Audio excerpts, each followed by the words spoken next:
madame Khouma dëkk fii ci kër Assane Lo nekk présidente parents d'élèves yi tey ma teewal fii parents d'élèves yi ci naqar bii ñu am ba tax tey ñu toog di ko jooytu muy site bii usine bii moom la ñuy jooy te fuñ ko mën a jooy rek ba am ci ndam dinañ ko fa jooy parce que dañoo sonn man maay présidente parents d'élèves yi du ma jóg ci école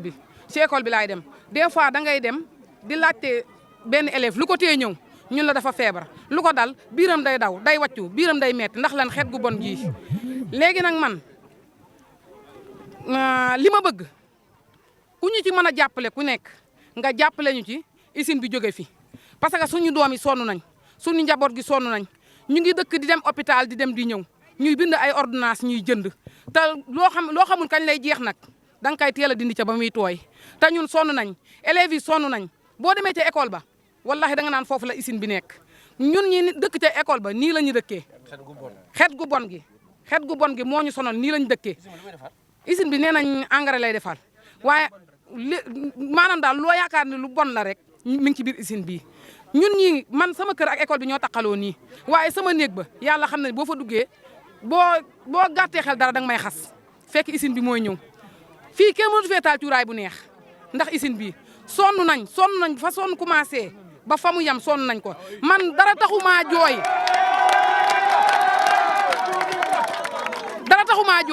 élèves yi ñoo ma tax a jooy ndax école bi juróom benn dëkk ñoo ko séq ñëw xool ma tànn ma teg ma ci seen kanam ni ma yaa ñu fi doy kon man jafe-jafe bu école bi am rek man jafe-jafe boobu am naa ko kon xeex bu ñu war a xeex rek dinaa ko xeex ba mu jeex jël naa sama décision bopp nag boo xamante ni damay ànd ak ñi nga xamante ni ñoo ma jiitaloon teg ma ci seen kanam ma jiitu ñu topp sama ginnaaw ma tëj école bi ba keroog usine bi di fi jóge ndax du ma lor doomu jàmbur damay tëj école bi ba keroog usine bi di fi jóge ndax du ma lor doomu jàmbur ndax yaa ma doy dafa diis ñu jël ma teg ma ci seen kanam élèves yi topp sama ginnaaw kon du ma seetaan ñu di leen lor. maa ngi tudd Ahmadou Bambali donc dañuy dellusiwaat évoquer un peu lu jëm ci plan d'action bi ñu fas yéene amal di interpeller nag l'autorité administrative en commençant par le sous-préfet di interpeller ki nga xam ne Talla Diagne mënuñu comprendre ñu ne 15 hectares dañ ko jaayee à 20 millions du dëgg du yoon te jaaduwul maintenant li ñu fas yéene def mooy bii mooy première étape bi dès lundi di ñu déposer waat beneen lettre d'information à partir de lundi à 8 heures amalaak beneen sitting devant la mairie di ko wax ne lépp lu mu leen jaral ñoom pour que site bi des fii ñun dinañu ko jaral lu ko raw pour mu jóge fii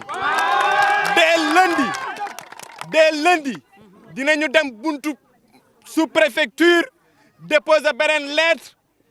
ajjuma bii di ñëwaat ñu amalaat beneen manifestation devant les locaux de la mairie te dinañ ko jox ultimatum bu fi jógewul dinañu jàmmaarloo ak moom dinañu baare yoon bi dinañu jël yeneenu mesure lépp loo xam ne xeex bi may nañu ko xam nañ ne ñu ngi seen kaw mu di sous-préfet mu di maire Talla Diagne mu di képp koo xam ne yaa ngi nas ay pexe pour que usine bii mën a des fii. Oumar Ba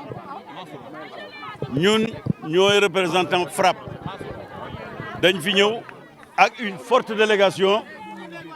ñoom Bara Thiam a ngi fi ñoom Badara ngi fi ñoom ñëpp ñëw nañu dañu ne bañ ñu ko yëgalee ñu ngi leen di gërëm di leen sant bi ngeen ñu ko yëgalee ndax ñun lii la ñuy dox dañu ne dañ fi nekk pour jubbanti képp ku wax jubbanti da nga ci sa fekk ñun liggéeykat sàmmkat injustice dañ koy combattre dañu ne ñun ak yéen bokk nañu ba mu sotti te bu neexee yàlla dina sotti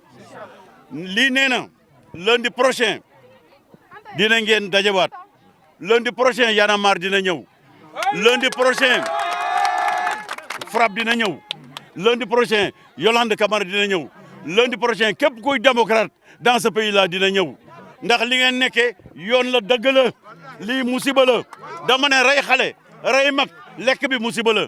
ensemble battons-nous mais nag na seen xel dal na seen xel dal ñoo mené un combat pendant des années ba gagné ko bañ ko gagné xam ngeen lu tax gagné ko justice moo tax ñu gagné ko gis ngeen Diomaye Faye yéegul woon mais dama ne dina ko jubanti bu ko jubantiwul ñu jubantil ko suñu bopp bu ko jubanti ñu jubal ko suñu bopp vraiment dama ne nañu fexe bu ñuy dajee na ñëpp ñëw na gox yëpp ñëw ensemble bu ngeen dajaloo yéen a mën ñëpp. Madame Khouma,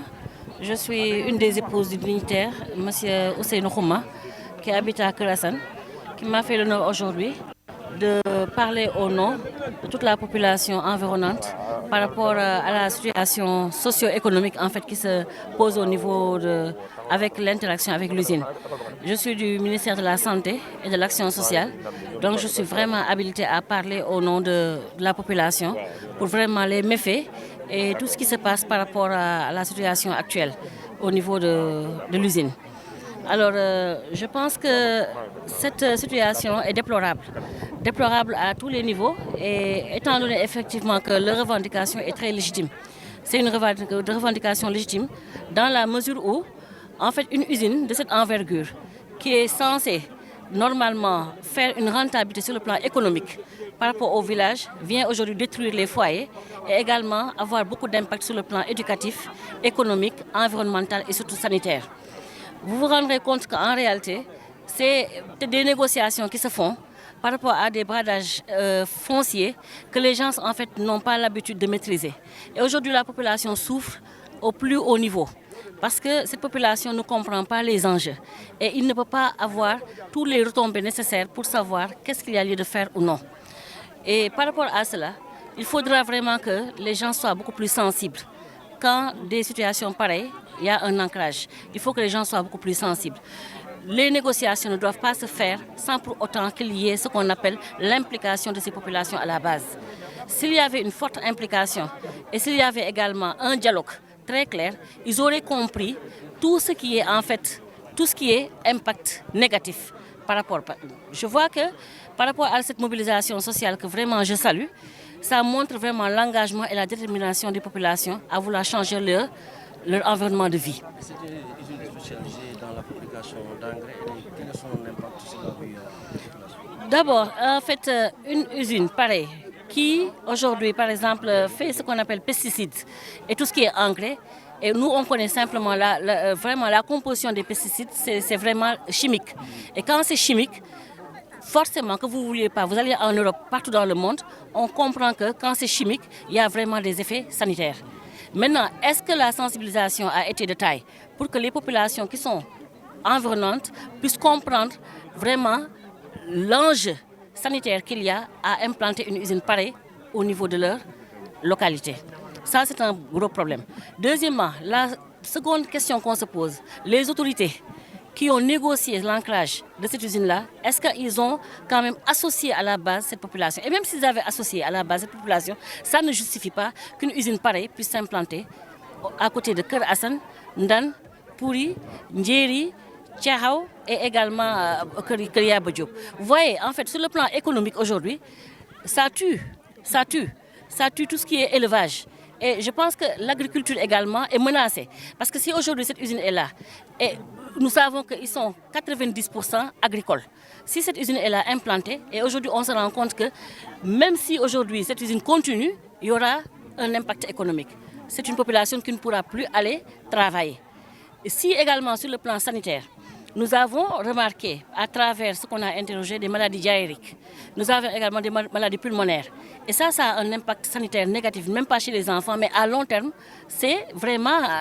oui voilà, ça tue les adultes. Il y a également l'impact environnemental, parce que le fait par exemple de sentir une odeur pareille, cette odeur, franchement, est une odeur nauséabonde, qui ne vraiment contribue en rien l'environnement social et stable et paisible. Donc moi je pense qu'il faudrait que les gens soient beaucoup plus conscients, ne pas prendre cette population pour des demeurés, les respecter dans ce qu'ils sont. On ne peut pas venir implanter quelque chose pour avoir une économie et effectivement fragiliser également l'économie des autres. Et ça c'est un grand problème. Alors moi je pense que par rapport à cette situation-là, il faudrait que vous en tant que médias, que vous puissiez vulgariser. Vous êtes des porte-paroles, des porte-voix, vous êtes des leaders d'opinion. il faudrait vraiment, porte-de-voix, que vous soyez vraiment à côté de cette population-là. C'est votre rôle essentiel de jouer à ce niveau-là. C'est votre rôle également de sensibiliser les autorités de ces collectivités-là pour qu'on aille faire une rencontre, aller au niveau du ministère de la Santé et de l'Action sociale, donner ce qu'on appelle un cahier de doléances pour effectivement leur montrer que par rapport à cette usine-là,